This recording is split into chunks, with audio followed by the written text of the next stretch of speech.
आवाज सर्वसामान्यांचा।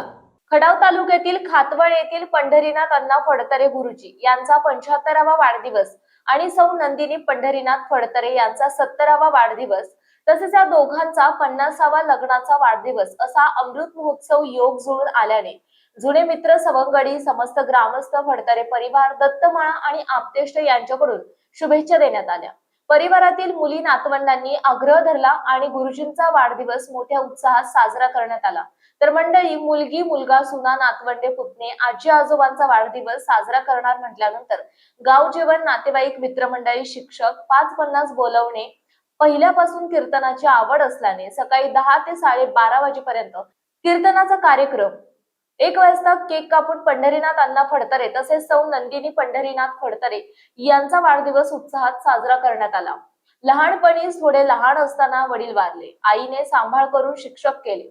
असे शिक्षक असताना गुरुजी तालुका मास्तर झाले आणि त्यांचे छोटे बंधू केंद्र प्रमुख झाले। अशा पद्धतीने गावागावात नोकरी करीत असताना कोणी यांची बदली करा अशी म्हणण्याची वेळ कधीच आली नाही। तर एक आदर्श शिक्षक म्हणून फडतरे गुरुजींनी कामकाज पाहिले आहे।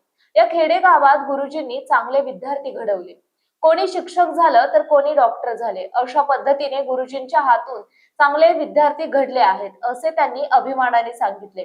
नातवंडांनीही खूप आजी आजोबांचे खूप कौतुक केले। वडील गेल्यानंतर त्यांना कुणाची साथ नव्हती तरीही कसे जीवन जगायचे हे त्यांनी आम्हाला शिकवले। लहानपणापासून अभ्यास करायला शिकवले, शेतीच्या कामाची जाणीव करून दिली, परिस्थितीची जाणीव करून दिल्याने नातवंडे आज इंजिनियर झाले। दादा आणि काकीचा वाढदिवस साजरा करायचा आहे, अत्यंत ऍक्टिव्ह राहून सकाळपासून ते संध्याकाळपर्यंत त्यांचा हातभार कुटुंबाला असतो असं नातवंडांनी मनोगत व्यक्त केलं। या अमृत महोत्सव कार्यक्रमाला भर उन्हात पै पाहुणे जुने मित्रमंडळी ग्रामस्थ आप्तेष्ट यांनी उपस्थिती दर्शवून मनोगत व्यक्त करून पंढरीनाथ फडतरे गुरुजी यांच्या आठवणींना उजाळा देण्याचं काम केलंय। नमस्कार मंडळी, आपण पाहताय मायभूमी न्यूज। आता आपण खातोळ इथे आलो आहोत। इथे आज कार्यक्रम पार पडला पंढरीनाथ फडतरे आणि त्यांच्या सौ नंदिनी फडतरे। तर पंढरीनाथ फडतरे यांचा 75वा वाढदिवस आणि सौ नंदिनी फडतरे यांचा 70वा वाढदिवस आणि त्यांचा विशेष म्हणजे 50वा लग्नाचा सुद्धा वाढदिवस असा योग जुळून आल्याने असा कार्यक्रम पडलेला आहे आज। तर आपण गुरुजींच्याकडून जाणून घेणार आहोत। तर गुरुजी काय सांगाल, तुम्ही तुमच्या मनात कसं आलं कार्यक्रम घ्यावा, का वाटलं आणि काय तुम्ही अनुभव सांगाल तुमच्या म्हणजे एक जीवनातली, बोला। आम्ही वाढदिवस कधीच साजरा केला नाही, पण 75 आहे म्हटल्यानंतर आमच्या मुलीनं काय आग्रह धरला, दादांची 75 साजरी करायची आणि जर तुम्ही इथं नाही केली तर मी येऊन साजरी करणार आहे अशा पद्धतीने तिने सांगितलं। तर म्हणलं करू साजरी आपण सगळेजण। मग ते मोठ्या प्रमाणात मग गाव जेवण, नातेवाईक 50-60 बोलवले, शिक्षक 5-50 शिक्षकांना फोन केले आणि अशा पद्धतीने तो कार्यक्रम आजच्याला इथं पार पाडला। आणि भजन मंडळ बोलवलं, कारण आम्ही भजनामध्ये असतो, त्यामुळं भजन मंडळानं आमची एक नातवंड आहेत किशोरची, ती मुलं भजनामध्ये तिन्ही मुलं चांगल्या प्रकारे गातात किंवा वाजवतात। त्यामुळे ते भजन आम्ही घेतलं होतं आणि त्याच्यामध्ये त्यांनी चांगल्या पद्धतीनं काम के म्हणजे आता अभंग वगैरे म्हटले ते। आता ते त्याच्या व्यतिरिक्त तुम्हाला एक कसं म्हणजे तुम्ही रिटायर कधी झाला, काय म्हणजे शिक्षक पेशामध्ये असताना काय त्यांचा अनुभव शेअर कराल तुम्ही? मगाशी बोलला की फार तुम्ही एक जरा भावूक झाला होता, म्हणजे काय म्हणजे एक मित्रमंडळींचा अनुभव सांगाल थोडंसं? तर माझा जन्म 1 जून 1951 साली झाला आणि थोडं लहान असतानाच वडील वारले आणि अनाथ मुलं, आई फक्त सांभाळ करायची आणि तिनं मजुरी करून शिक्षक केलं आणि मी तालुका मास्तर झालो, धाकटा भाऊ केंद्र प्रमुख झालो। अशा पद्धतीनं आम्ही मार्गक्रमण करत आलो आणि ज्या गावामध्ये जाल त्या गावानं आमची बदली करून हे घालवा शिक्षक असं कुणी काही म्हटलं नाही।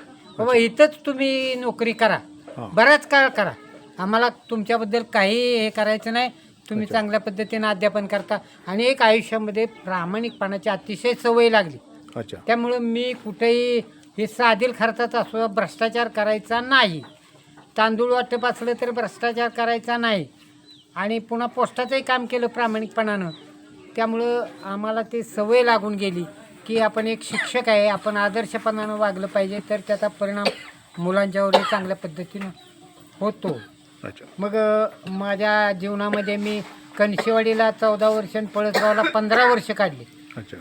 तिथे असे विद्यार्थी घडवले की ते आज चांगल्या चांगल्या हुद्द्यावर आहेत आणि ते अजूनही मला पत्रव्यवहार किंवा फोन वगैरे करतात, विचारपूस करतात. आज काय आले होते पण काय येऊ शकले नाहीत. म्हणजे येतील पुन्हा तुमच्या भेटायला. हातून एक चांगले विद्यार्थी घडलेले आहेत. घडलेले आहेत. त्यामुळे कोणी डॉक्टर झाले असेल, हो. कोणी कुठल्या वकील पदावर झालाय वकील कणशेवाडीचं झाले. एक तुमच्या मुंबईच्या कोर्टाचा वकील झाला. अच्छा अच्छा. तर अशा तऱ्हेने आपण पाटकरी शिक्षक वगैरे, हायस्कूल टीचर. पंढरीनाथ फडतरे गुरुजी यांच्याकडून त्यांच्या आज 75व्या वाढदिवसानिमित्त आणि 50वा लग्नाच्या वाढदिवसानिमित्त 2 गोष्टी जाणून घेतल्या. तर आता आपण त्यांच्या नंदिनी फडतरे त्यांचे 1-2 शब्द जाणून घ्या. तर काय सांगाल हे आजचा कार्यक्रम पार पडतोय त्याच्याविषयी काय बोलाल 2 शब्द? छान झाला कार्यक्रम. बरं. जोरात आवाज काढायचा, पुन्हा आवाज येत नाही त्याचा. बोला. कार्यक्रम चांगला झाला. अच्छा. अजून काय कसं वाटतंय त्यांना? का घेऊ वाटला, कसा घेतला, काय घेतलं, कुणाला बोलवलं, काय सांग की सगळे पटापट. कार्यक्रम का घ्यावा वाटला तुम्हाला? म्हणजे कशा 75 साजरी करायची मुलीनं जास्त इकडे आग्रह केला होता. बरं मुलींनी आग्रह केला आणि कार्यक्रम घेतला.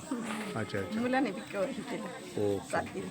तर आता गुरुजींचे पुतणे आपल्यासोबत आहेत, तर त्यांच्याकडे 1-2 गोष्टी जाणून घेऊया की कार्यक्रम काय म्हणजे घेण्याचा उद्देश, म्हणजे एक आनंद उत्सव काय सांगाल? सर्वप्रथम आम्हाला आमची बहीण सीमा आहे ना कल्पना दिली. अच्छा. की आपण दादांचा आणि काकींचा वाढदिवस एकत्र साजरा करायचा आहे.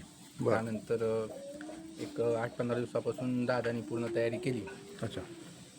पहिल्यापासूनच दादांचं कोणतंही काम असो, हां. वाड्यामधलं असो किंवा गावातलं असो, पहिल्यापासूनच त्यांनी अत्यंत ॲक्टिव्ह राहून सकाळपासून ते संध्याकाळपर्यंत कोणत्याही कामामध्ये त्यांचं मार्गदर्शन आम्हाला असतं. बरं. शिस्त असते.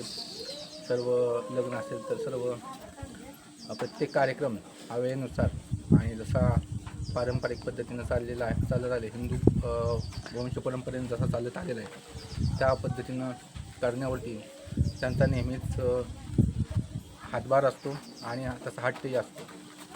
अच्छा. अत्यंत शिस्तप्रिय आणि काटेकोरपणे व्यवहाराला असणारे आमचे चुलते आणि त्यांना तेवढी सक्षम साथ भेटलेली आमच्या काकी. अच्छा. अत्यंत मनमिळावू असे दोघांचाही स्वभाव आहे. ओके. तर मी प्रथमेश शिंगरे यांचा नातू. मला लहानपणापासून अभ्यासासाठी मार्गदर्शन करण्यामध्ये माझ्या बाबाचा खूप मोठा हात आहे. मला लहानपणापासून माझ्या परिस्थितीची जाणीव आहे. आपले पप्पा बँकेत आहेत, बँक करता करता शेतीचे काम वगैरे करतात. या परिस्थितीची कायम जाणीव करून देत असतात. आत्ता पण जरी आलो मी कधी, आता मी इंजिनिअरिंगला आहे फायनल इयरला, तरी मला विचारत असतात अभ्यास कसा चालू आहे, अभ्यास करत जा. आपल्या परिस्थितीची जाणीव सतत करून देत असतात. लहानपणापासून कोणत्याही परीक्षेत माझा उत्तम क्रमांक वगैरे आला.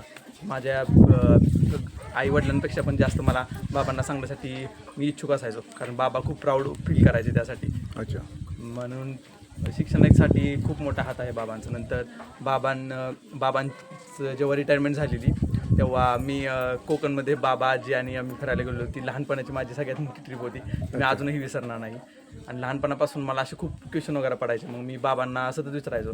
बाबा शिक्षक असल्यामुळे खूप नॉलेजेबल होते आधीपासूनच. मग मला खूप त्यांच्यामुळे नॉलेज वगैरे मिळालं. कोणत्या पण प्रश्न विचारलं तर त्यांनी येत नाही किंवा असे काही म्हणजे चांगल्या प्रकारे म्हणजे उत्तर देण्याचा प्रयत्न केले कायम. ओके. आज आमच्या बाबांचा वाढदिवस होता हां. आणि तो खूप छान पद्धतीने पार पडला. अच्छा. आमचे बाबा खूप शिस्तप्रिय, प्रेमळ आणि तसेच वेळेला महत्त्व देणारे आहेत. बरं. ते त्यांनी जीवनात खूप कष्ट केले व ते आज या स्तरावर पोचले. अच्छा. त्यांनी आत्तापर्यंतचं जीवन कसं जगलं हे माहीत नाही, पण आत्तापासूनचं पुढचं जीवन त्यांनी आनंदाने जगावं अच्छा. असं आम्हाला वाटतंय. म्हणून आम्ही हा 75वा वाढदिवस साजरा केला. आता ते मगाशी त्यांनी बाबांनी तुमच्या थोडंसं मनोगत व्यक्त केलं माईकवरती, त्यावेळी तो ऐकला असशील. म्हणजे त्यांच्या जीवनात काय घडलं त्यांनी ते सांगितलं. म्हणजे तुला कसं वाटतं आपण काय करावं, पुढं काय बोध घ्यावं? त्यांना कोणाची साथ नव्हती, म्हणजे जन्मापासून त्यांचे वडील वारल्यामुळे त्यांना कोणाची साथ नव्हती. म्हणजे आपल्याला कोणाचा सपोर्ट नसला तरी सुद्धा आपण कसं जीवनात पुढे जायचं हे त्यांच्याकडून शिकण्याजोगं आहे. अच्छा. तर अशा तऱ्हेने मंडळी पंढरीनाथ फडतरे यांची नातीने एक चांगल्या 2 गोष्टी आजोबाबद्दल शेअर केल्या. तर त्यांना पुढील वाटचालीस गुरुजींना आपण शुभेच्छा देऊया. आपल्या परिसरातील महत्त्वाच्या बातम्या पाहण्यासाठी मायभूमी न्यूज चॅनलला यूट्यूबवर सबस्क्राईब करा आणि बेल आयकॉन प्रेस करा.